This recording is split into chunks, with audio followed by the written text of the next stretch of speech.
lagi bersama Gerbang Kehidupan 92, yakni channel yang selalu menayangkan kisah-kisah kehidupan yang akan dijadikan pelajaran nantinya. Percayalah, tak ada gading yang tak retak. Itu artinya tak ada manusia yang sempurna di muka bumi ini. Selalu ada sisi baik dan buruk.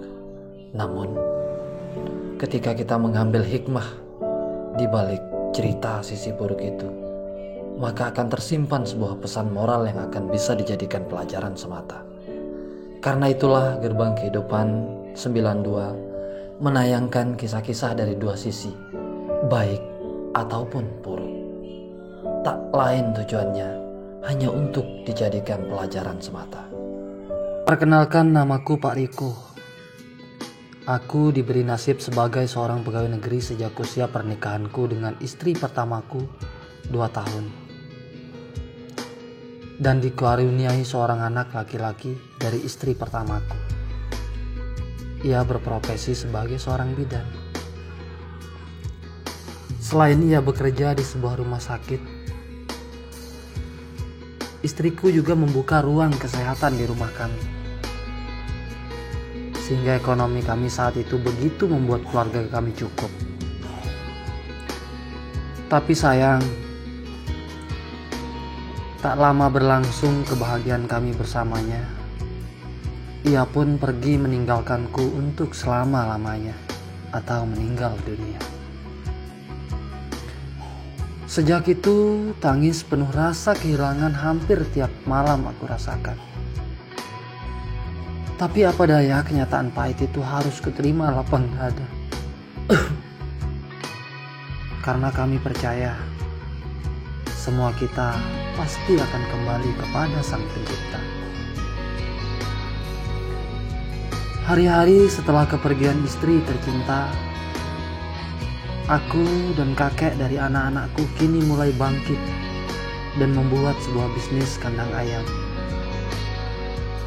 Alhamdulillah, tak berlangsung lama kini kandang ayamku meraup untung cukup besar dengan peliharaan ribuan ayam potong yang secara kerjasama dengan sebuah perusahaan. Hingga pada suatu hari, di tengah mendudaku, kini Tuhan mempertemukan aku dengan seorang karyawan honorer yang sangat menggoda mata, memukau hati. Konon, dia bernama Lilis. Lilis memang wanita yang sudah familiar sebagai seorang buruan laki-laki, baik di tempat kerjanya ataupun di luaran sana. Bagaimana tidak, giginya yang tertata rapih putih dan bibirnya yang dihiasi kincu merah meronanya khas Lilis kian membuat banyak laki-laki jadi kepedean saat dilihatnya. Belum lagi bodinya yang luar biasa menantang, dengan seragam honornya yang serba ketat, membuat kadang laki-laki yang beristri pun lupa diri dan kegatalan. Seiring waktu berjalan dengan penuh rasa percaya diriku sebagai seorang PNS, sekaligus pembisnis, kini aku mulai perkenalkan diri dengan Lilis, si pegawai honorer yang kerjanya sebagai TU merangkap buat kopi tiap pagi untuk guru yang baru datang di sekolah tempat kerjanya. Kini kehadiranku disambut baik oleh Lilis. Terlihat dari sikapnya yang welcome padaku, ia benar-benar membuatku percaya seketika dengan sikapnya yang begitu meyakinkanku. Kurang lebih perkenalan kami 3 minggu dengan Lilis. Ia sudah cukup tahu tentang kesuksesanku dan selain pembisnis, ia mengetahui aku seorang pegawai negeri sipil. Sejauh itu, aku berpikir positif tentang Lilis. Walaupun terkadang aku sering mendengar beberapa temanku bilang, "Pak Riko, hati-hati sama Neng Lilis. Ia hanya menginginkan hartamu saja, nggak lebih dari itu," ujar beberapa kawanku mengingatkan. Tapi karena rasa sayangku yang menyelimuti perasaan ini, tak satu pun kata mereka yang kuhiraukan. Justru sebaliknya aku negative thinking pada mereka yang menasehatiku.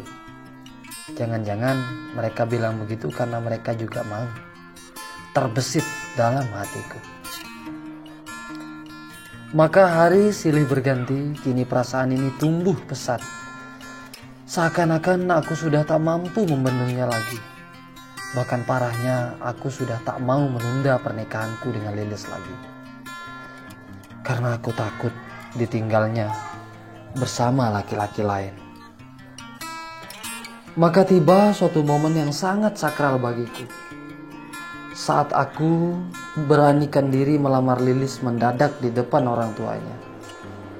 Alhasil saat aku deg-degan menunggu jawaban dari kedua orang tua Lilis, ternyata berbuah manis. Orang tuanya dan Lilis menerimaku sebagai calon suaminya. 1 minggu kemudian, aku dan Lilis pun melangsungkan pernikahan dengan pesta lumayan besar. Singkat cerita, setelah tahap demi tahap dari resepsiku bersama Lilis, 1 bulan pertama pernikahanku, aku mengajak Lilis honeymoon keluar kota.